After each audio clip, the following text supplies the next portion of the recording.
ഞാൻ എസ്ട്രേലിയക്ക് കയറിയൊരു normal space making, normal and traditional space making studio ആവണമെന്ന് വിചാരിച്ചാണ്. പക്ഷേ this was nothing like that. അപ്പം this was basically an experiment studio. ഞങ്ങൾ എക്സ്പെരിമെൻറ്റ്സ് ആയിരുന്നു. അപ്പം എനിക്ക് ആദ്യം ഒരു കൺഫ്യൂഷൻ ആയിരുന്നു, വിൽ ദിസ് വർക്ക്ഔട്ട്. ലൈക്ക് ഞങ്ങൾക്ക് സാധാരണ എല്ലാവർക്കും കിട്ടിയ പോലെ ഒരു സ്പേസ് മേക്കിംഗ് ആർക്കിടെക്ചറൽ ഡാറ്റ ഞങ്ങളുടെ തലയിൽ കയറുമോ ഇല്ലയോ എന്ന് അറിയത്തില്ലായിരുന്നു. ബട്ട് ഇതൊരു എക്സ്പെരിമെൻ്റ് ആയതുകൊണ്ട് തന്നെ എല്ലാവർക്കും, എനിക്ക് മാത്രമല്ല എല്ലാവർക്കും ഇങ്ങനെ കൺഫ്യൂഷൻ ഉണ്ട്. ബട്ട് പ്രോഗ്രസീവ്ലി ആ കൺഫ്യൂഷൻ മാറി ഞങ്ങളുടെ ട്യൂട്ടേഴ്സിനെ ട്രസ്റ്റ് ചെയ്ത് തുടങ്ങി.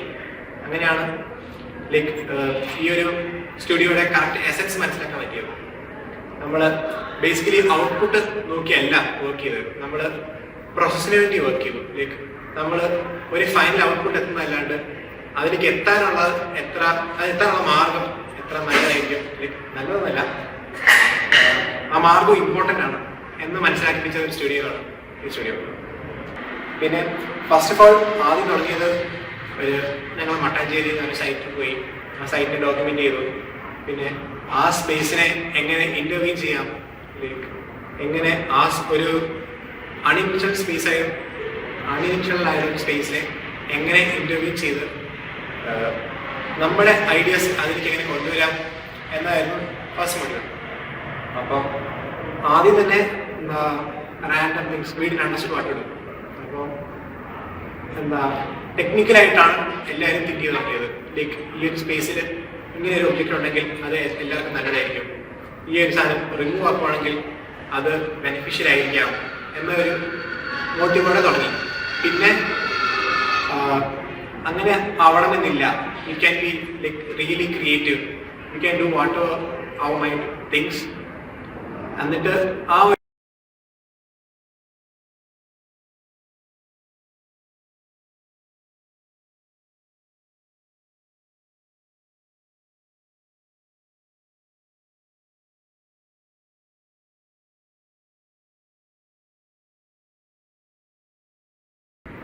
സോ മൊഡ്യൂൾ 2 ഞങ്ങൾ വർക്ക് ചെയ്തത് AI-യിലൂടെയാണ്.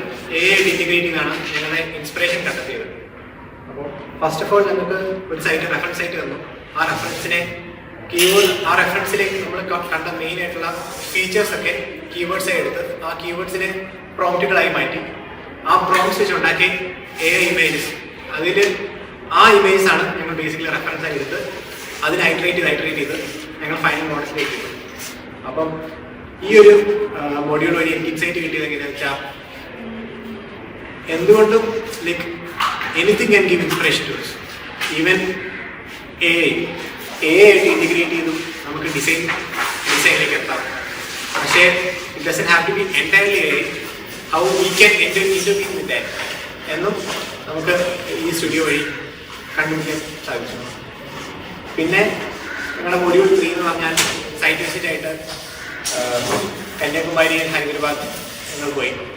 അപ്പം അവിടെയുള്ള ഐഡിയോളജീസ് ഒരു റെഫറൻസ് വെച്ച് ആയിരുന്നു ഞങ്ങളുടെ മൊഡ്യൂൾ 3. അപ്പം module 3 was like in really short span, happen in really short span. അപ്പം I don't think like you could pull it through. അപ്പം വളരെ പെട്ടെന്നാണ് കടന്നു പോയത്, ഒരിക്കലും തോന്നില്ല. പക്ഷേ ഈ ഒരു കുഞ്ഞ് ഷോർട്ട് ടൈം പീരീഡിലും ഒരു ഡെഡ് ലൈൻ തലേന്ന് നിങ്ങളുണ്ടെങ്കിൽ എത്ര എഫിഷ്യൻ്റായിട്ട് എല്ലാവർക്കും വർക്ക് ചെയ്യാൻ പറ്റും എന്ന് മനസ്സിലാക്കിപ്പിച്ച മൊഡ്യൂൾ 3-യിലൂടെയാണ്.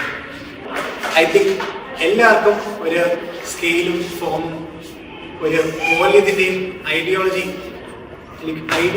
മൊഡ്യൂൾ 2 മൊഡ്യൂൾ 3 വഴി കിട്ടി. പിന്നെ എത്ര പെട്ടെന്ന് ഒരു ഡിസൈൻ ഡെവലപ്പ് ചെയ്ത് ഐട്രേറ്റ് ചെയ്ത് ഫൈനലിലേക്ക് എത്തിക്കാം എന്നത് മൊഡ്യൂൾ 3-യുടെ ഫാസ്റ്റ് പേസിങ് വഴിയാണ് സാധിച്ചത്. സോ ഫൈനലി ഒരുപാട് ഡിഫറെൻറ്റ് വേ ഓഫ് തിങ്കിങ്സ് നമുക്ക് ഈ സ്റ്റുഡിയോ വഴി കണ്ടെത്താൻ സാധിച്ചു.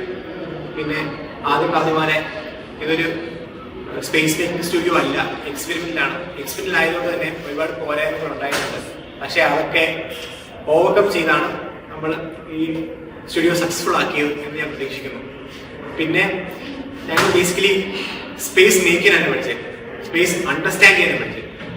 അപ്പം I think that's the essence of